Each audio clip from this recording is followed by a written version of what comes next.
Nang sabi nga ni Herodes, basahin muna natin kaya sa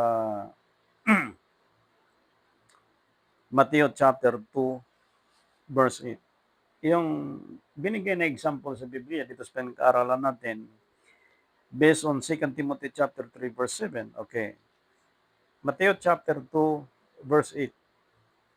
At pinapayaon niya sila sa Bethlehem at sinabi, kayo'y magsikpa roon at ipagtanong ng buong ingat ang tungkol sa sanggol. At pagkasumpong ninyo sa kanya, ay ipagbigay alam ninyo sa akin, upang ako na may makapagparoon at siya'y aking sambahin. Di ba si Herodes yan?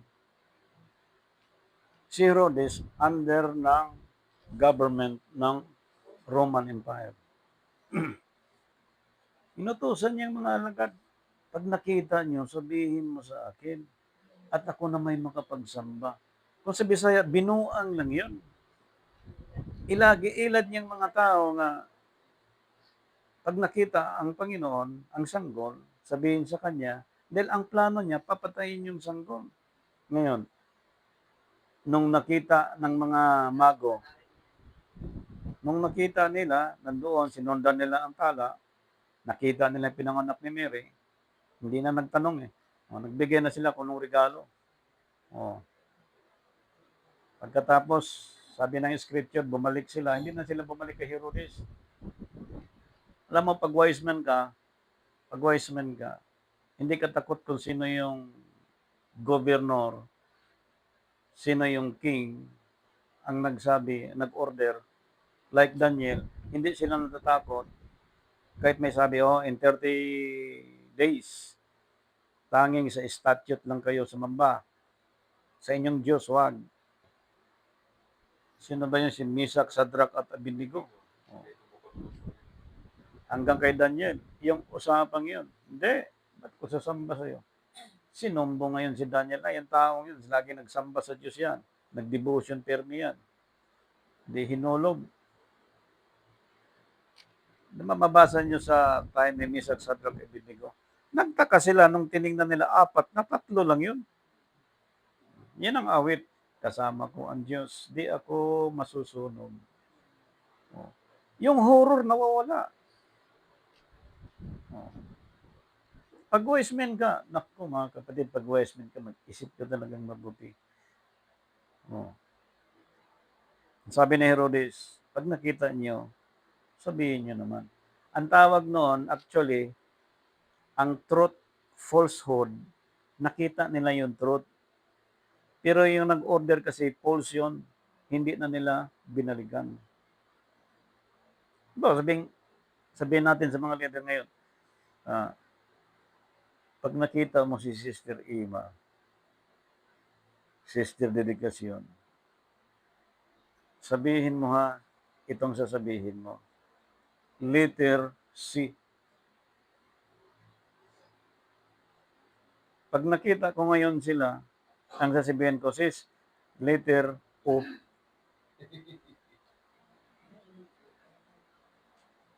Pagbalik siya nag-utos sa akin, sasabihin ko, sinabi ko na, letter D.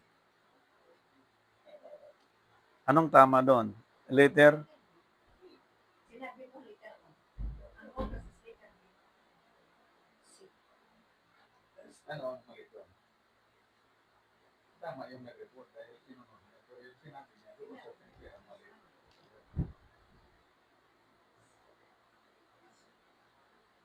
Yung example na sinulat ni Apostol Mateo, yan po isa sa mga klaseng falsehood. Yung truth, that is truth. Yung false, that is false. Hindi pwede na maglingkod ka sa Diyos na ang doktrina ng first day, false. Hindi pwedeng maglingkod ka sa truth, which is seventh day of the week, na ang doktrina is false. Hindi pwede yun.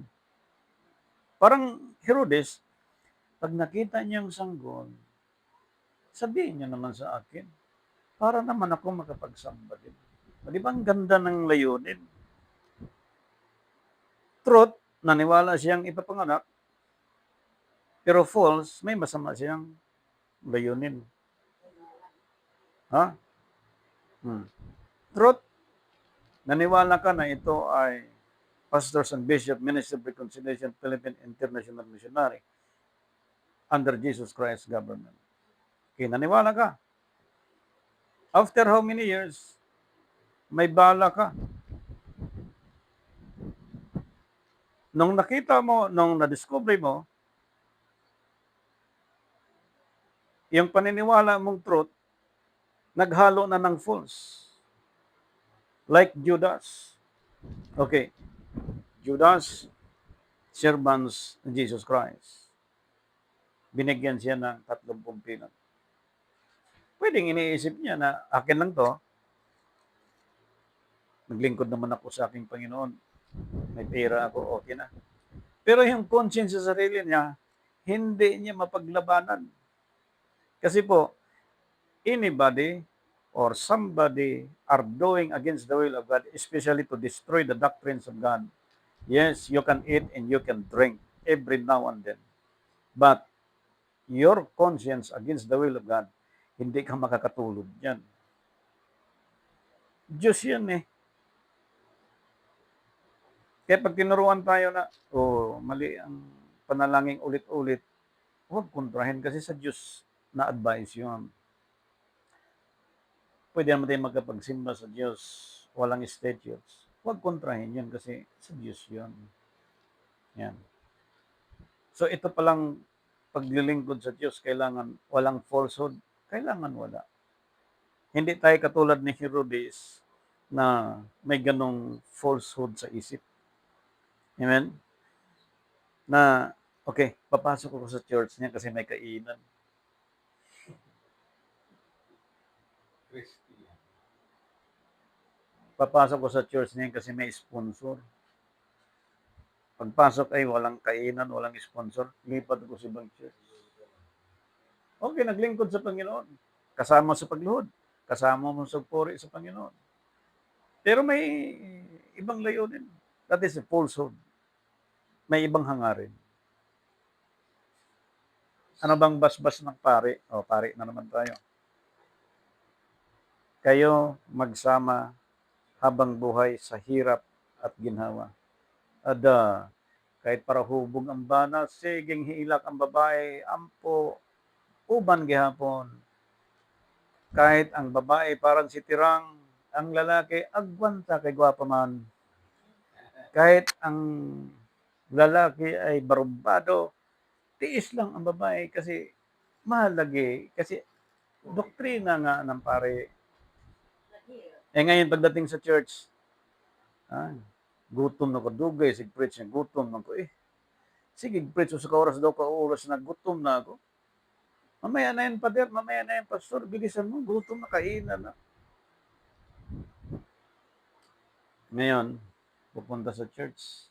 Itong problema ko Kailangan ko ito, kailangan ganyan, kasi nagbayad ako doon, kasi may utang ako dito.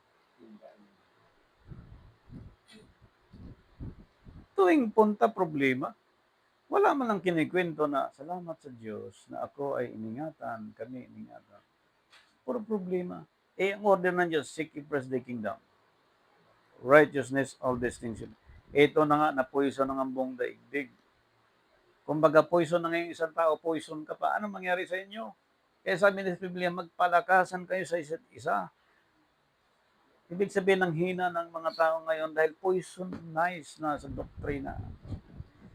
Kahit kumakain ka ngayon ng sinigang para wala ng lasa. Ewan ko kung malasahan ko yung hook na to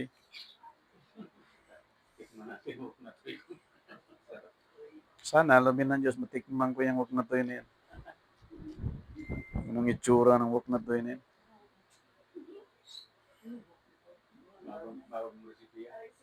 Okay, bago tayo magbalangkas mamaya sa question and answer, tingnan natin ang perfect truth sa pag-aaral na talagang maabot natin yung katotohanan ito. Okay? Yan na. Number 1, to walking in. Psalms chapter 26 verse 3.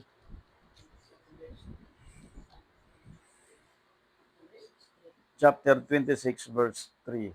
Sapagkat ang Psalms. iyong kagandahan loob ay nasa harap ng aking mga mata. Yan.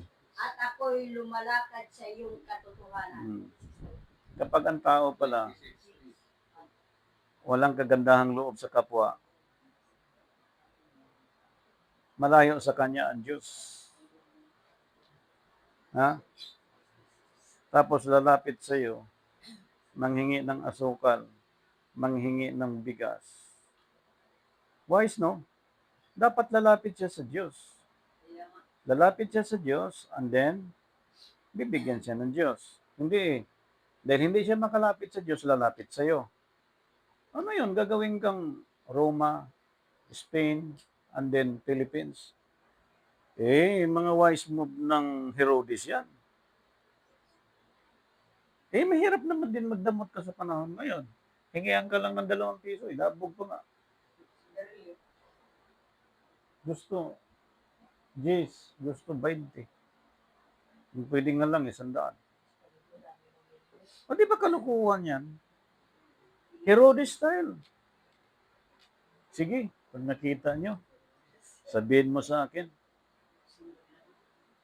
Ano kaya kung sabihin natin, si Herodes kaya ta? Ha?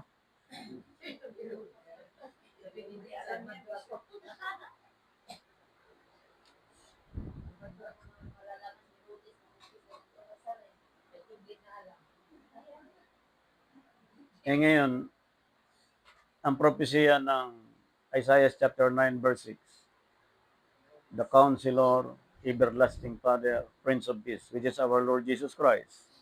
Okay. He is the way and the truth. Bago ka i-connect sa Israel at makareceive ng blessing na ipinangako ng Diyos, dadaan mo na kay Kristo. Yan na. Dadaan kay Kristo. Hindi tayo pwedeng dumaan kung saan-saan. Dadaan tayo kay Kristo. Ang Roma, ang dinaanan niya, Europe. Para i-deceive ang buong daigdig sa doktrinang yan. Ang Diyos, idadaan niya sa larawan niya. Anong paraan?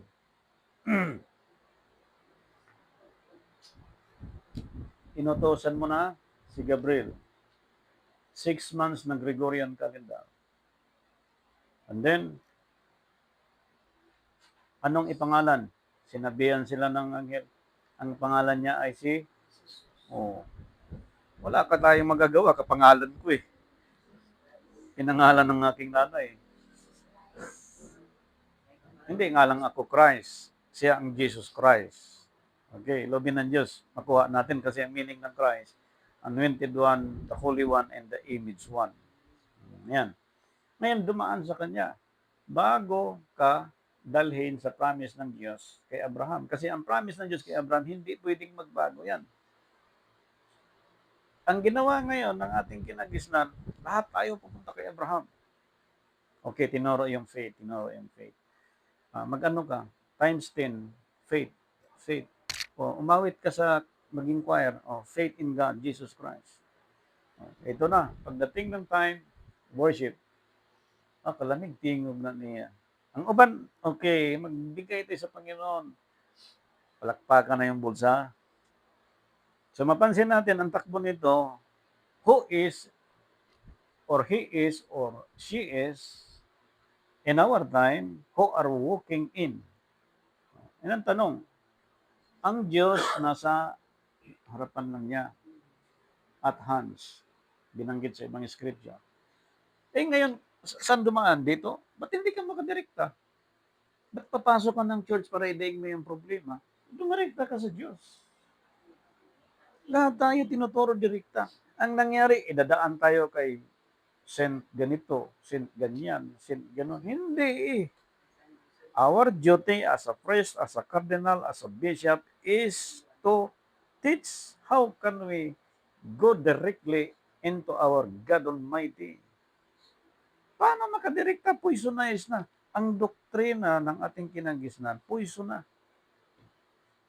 Idadaan sa tuwing January 10. Pag nakagunit ka ang panyo, basang-basa sa pawis ng mga naghawak ng mga tali, ipuna si mong naong, agoy, limpyo, usugan na ako, nawa akong sakit.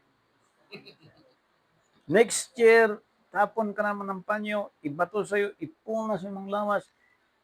Ibig taon-taon ka pala nagkasakit. Mga kapatid, sa Bisaya pa, kabuangan ng yun ta. Totoo lang. Ngunit nakalagpas na tayo dyan. But those are walking in God, like David. Ito loobin ng Diyos. Okay. Yan ha. Ito yung truth na sinasabi ng scripture. Mahirap yung ating ko sa church. Bakit? Inakay ako eh. Okay, dinala ka. Sinabi mo lahat ng problema, lahat ng problema, lahat ng problema. Bandang huli, sasabihin mo, kung makakuha kayo, bigyan niyo ako salamat. Kung hindi, salamat din. Bakit saan ka pupunta? Alis mo na ako. Saan ka pupunta? Alis mo na ako. Saan ka nga pupunta? Hindi mo na ako makisama sa inyo kasi ang hirap eh. Pinag-uusapan niyo ang tao na wala dito. Teka muna. Every Sunday, how many thousands of churches today using from the Genesis to Revelation, pinag-uusapan si Moises, si Abraham. Di sana unang nagagalit sila. Si Paul pinag-uusapan, si Malakis pinag-uusapan, si David pinag-uusapan, si Mateo, si Juan, si Santiago. Ay dapat pinagsasampal na tayo ng mga yun. Pinag-uusapan ng pangalan nila eh. But they are doing for the glory of God. Liban na lang kung may tinatago ka sa buhay. You are guilty in yourself. Tumiwas ka dahil ayaw mong tamaan salita ng Diyos.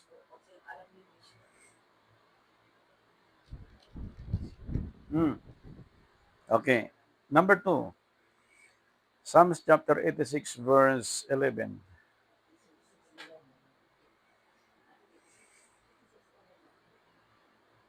Ituro mo sa akin ang iyong daan, O Panginoon. Lalakad ako sa iyong katotohanan. Ilakip mo ang aking puso sa pagkatakot sa iyong pangalan. Wala ka ng bisyo, hindi ka na ng babae.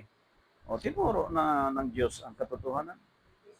Hindi ka na nagmumura, hindi ka na naging perwisyo sa community. Tinuro na siyang katotohanan. So what is our duty today? Is to share the word of God to those are doing against the will of God today. To those drug addicts, to those criminals, to those drug lord, share natin. Tulad ng ginagawa natin ngayon. Those anybody are open their Facebook and YouTube.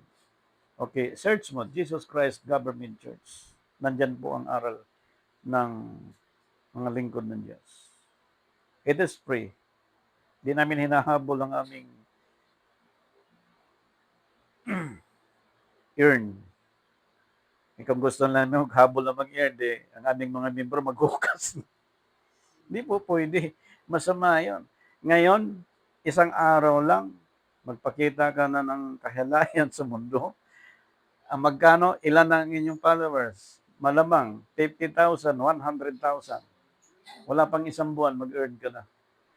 Pero to preach the word of God, like the truth, walking in, agoy, abuting ka ng 5 katuig, 6 katuig. Wala pa yan tayo, papansin sa'yo. But I believe God will prepare under His promises. Sabi niya, gold and silver is mine.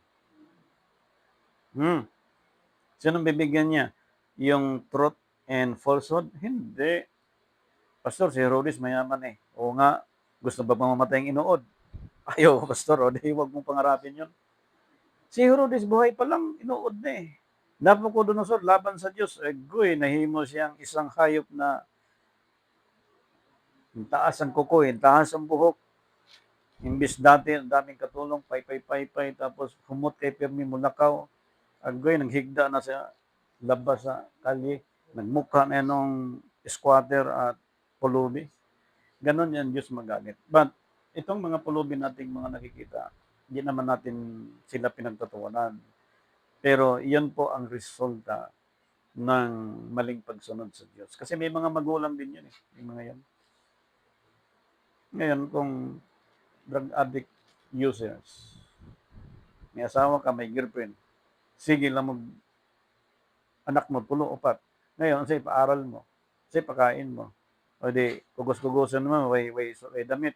Pakita mo sa mga driver na kailang kawaan. Sige, hatag pag 5 centavos, piso, 2 piso.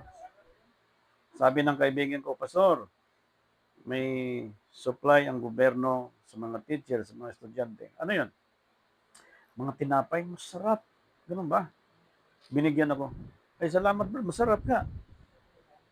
O, parang ganun. Sabi niya, pero may problema. Bakit? Di ba yung mga pulubi dyan na mga hugog na, tapos marumi, walang bihis. Di ba gutom yan? Oo. Ay, ngayon, pag nabigay ako, sabihin sa'yo, sawa na kami dyan. Pagkain sa tapon. Sabi ko, ano? Sabi niya, Pastor, akala ko yung mga pulubi gutom. Class din pala yung iba dyan. Naghahanap ng hamburger, naghahanap ng mga hotdog, naghahanap. Tinatapon daw yung tinapay binigay, pero para sa akin, ang sarap kainin. Anyway, Gusto ng tinapay, wala ba ikan palaman? balik tayo. 2 John chapter 1, verse 4. Ako'y lubhang nagagalak sa aking nasumpungan, ang ilan sa iyong mga anak na nagsisilakad sa katotohanan, Sipin nyo. ayon sa ating tinanggap sa utos sa Ama. Hallelujah.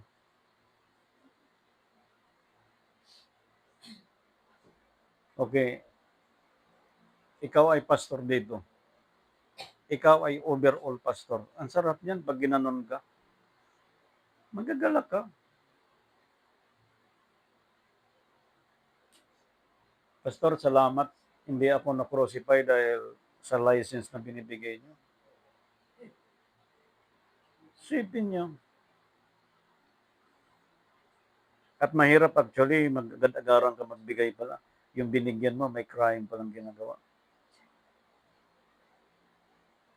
Kasi po, infected din sila sa epidemic na yun. Yung COVID-19, ito lang. Pero ang doctrine, doon palang pasimula na. Sa Eden nagsimula na. Before Christ and after Christ, may mga epidemic na. Ang galaw ng buong daigdig, if we took war, First and Second World War, may purpose yan. Ang Ebola, yung SARS, yung mga epidemic na yun, may purpose lahat yun. The purpose is to control and to maintain what really declared since the time of Christ. Kaya tayo napakapalad. Hindi yung nakahawa ka lang ng isang bagay na importante, nagbago na isip mo. Sus, mga kapatid. Kalabanin mo na lang ang tao, huwag lang ang Diyos. Lalaw na huwag mong kalabanin mga lingkod ng Diyos. Anong sabi? Sa binasa mo, sister? Ako'y lubhang nagagalak sa ating nasumpungan, ang ilan sa iyong mga anak na nagsisilakad sa katotohanan, ayon sa ating tinanggap sa utos sa Ama. Sabi ni Kristo sa mayaman, ibigay mo lahat ng ari-arian mo sa mahirap. Nasabi sa scripture na manglaw. Sa panahon na niya, sabi ng Panginoon, sabi ni Pedro, bakit mo iniring? Isa inyo din naman yan. Pagdating naman sa Revelation, yung mga mayaman, hubad, maralita, at dukha. Pangaralan yung mga mayaman. Kasi po, pag sinabihan mo, tulad ng sinabi ni Kristo sa isang mayaman, pag tiningnan mo po, parang, ipinance mo ang evangelism. Ayoko. Magastos kaya yon. Magkanong bayad sa sakyan, magkanong bayad sa gasolina, magkanong bayad sa pagkain, gastos na. I-total mo, 5,000. Ayoko, Pastor. Mahal. Pero subukan mo, may aksidente, may nangyayari. Ay, sus, mangutang ka pa. Pero sa gawain ng Panginoon, sabi ng Panginoon sa mayaman, ibigay sa mayor. Ang tinutukoy ng Panginoon, gamitin ang kayamanan sa tamang paggamit to provide the needs of the people. Kasi ang problema ngayon, hindi makapagsamba kasi walang pera, may trabaho, walang kita, walang ipon. Tapos, bandang huli, manghingi sa'yo. Pag nanghingi sa'yo, Hindi nagsisimba, naglilingkod sa Diyos. Ikaw naman tudong ludluhod sa Diyos. Tapos yung mga gumagawa ng kalukuhan, sige, happy-happy, las kinabuhi.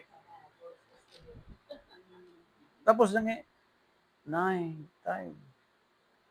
Mabuti na lang may mga tao na hinipo ang Diyos para gawin ang kalooban ng Panginoon. Alam mo, minsan, hindi naman minsan, talagang nangyayari. Sabi ng scripture, hmm, Ako'y lubhang nagagalak sa aking nasubungan. Ang ilan sa iyong mga anak na nagsisilakad sa katotohanan Yun. ayon sa ating tinanggap na utos sa Ama. Kung ikaw nakasumpong ng katotohanan, ako nakasumpong ng katotohanan, anong gagawin ni Sister Marie sa Sister Ima? Pag sinabi ng Diyos, okay, you can finance the evangelism budget. Jesus, magkakawag ka talaga dapat. Binta mo na yung refrigerator mo, binta mo na yung sa Diyos yan.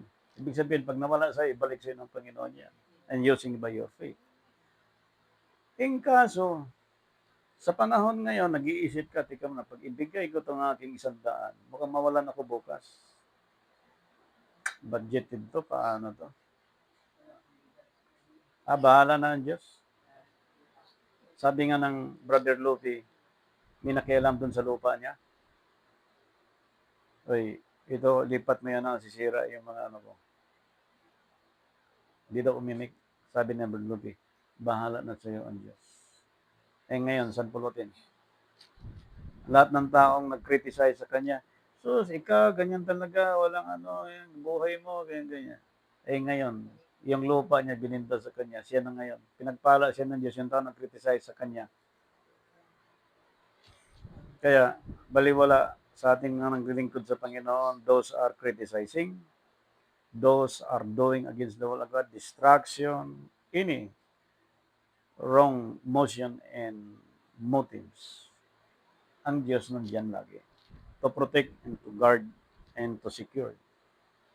So, sige ka lang sa atin. Tuloy ka lang. So, nandyan lang. Kaya yung evangelism financing, minsan naisip ko, pag financing sa treasure, gumagastos ng 50,000, 100,000. Wala pang katiyakan yun. Pero sa Diyos, na may katiyakang ma-revive ang kanyang buhay sa paglilingkod sa Diyos from 15th, 21 century, giisip mo na Paano yung problema? Sino ba yung pinaproblema mo? Okay, ito yung pinaproblema ko. Naglingkod ba sa Diyos? Hindi. Ay, patay tayo dito. Kaya sabi ko, kung manghingi ka sa anak mo, ako manghingi sa anak namin, ganitong tulong, ganyan. Gamitin sa ministry, hindi ako mahihiya. Malakas ang loob ko dahil yung perang ibibigay sa akin, gamitin sa paglilingkod sa Diyos. Pero kung yung nanghingi sa'yo, gamitin lang sa bisyo, gamitin lang sa sanlibutan. Naku, mga kapatid kay Kristo. Herodes yan. Falsehood ang tawag doon. Okay, last one. 3 John chapter 1, verse 3.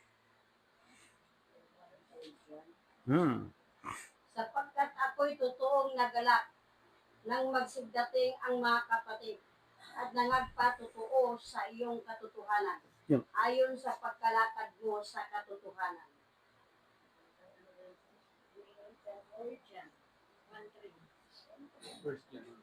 Kung may lumakad sa katotohanan, sa tulong ng Diyos, nagtuturo ng perfect Sabbath of Christ, perfect first day of the week kay Christ. Abay, katuwaan natin. Lahat ng nasa Facebook, lahat ng nasa YouTube, pag nag-research kayo, mayroon nagpaliwanag, katuwaan dapat natin yun. Ayon sa paliwanag ni Apostol Juan.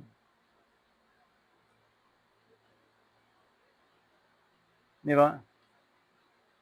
Testimony, katuwaan yun. Gumaling ang isang paralitiko, katuwaan yun. Gumaling ang isang tao sa kanyang sakit, katuwaan yun. Nag-iisip ang tao kung paano mapurit maluwalhati ang Diyos, katuwaan yun.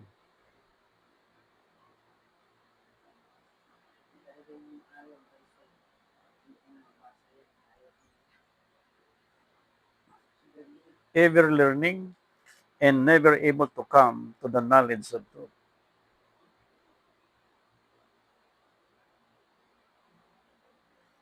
Second Timothy chapter 3, verse 7.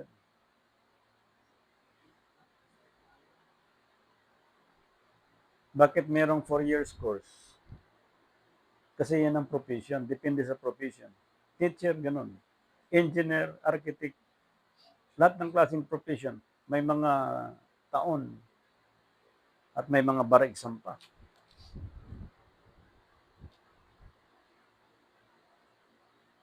Marami akong kilalang mga teacher, magaling magturo sa sanlibutan turo. Science, mathematics. Pero marami akong teacher na nakilala na nasa loob ng doktrina ng nagbigay sa European country. Mga teacher yun. Mga professional. Kaya nga nagsiyaman. Mahalaga na meron kang profession tapos. Pero higit na mahalaga, yung makalakad ang tao sa tamang paglilingkod sa Panginoon. Yang sabi ng 1 John, say 3 John chapter 1, pakiulit sa English Bible. 1:3. 1:3 po. Mm. For I rejoice greatly when the brethren come and testified of the truth that is in thee, Mm. even as thou workest in the truth.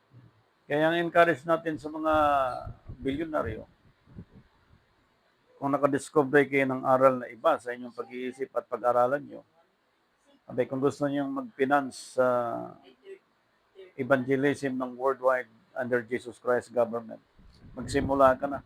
Kung gumastos ka ng 2 billion, doble babalik sa'yo.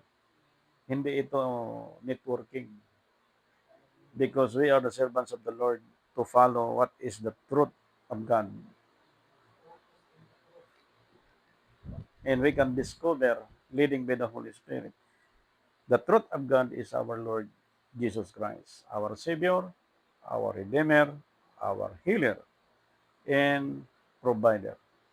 So sa hapong ito, lahat ng aral tulad ng binigay ng Diyos ng Sabat ginawa para sa tao at meron siyang isang araw na inaan para sa kanyang bayan. At ang lahat ng ito sa pag-aaral, sa pagsaliksik, ating binabalik sa Diyos ang pinakamataas na papuri. Pagsambat, paglawalhati sa dakil at banal niyang pangalan. God bless to everyone.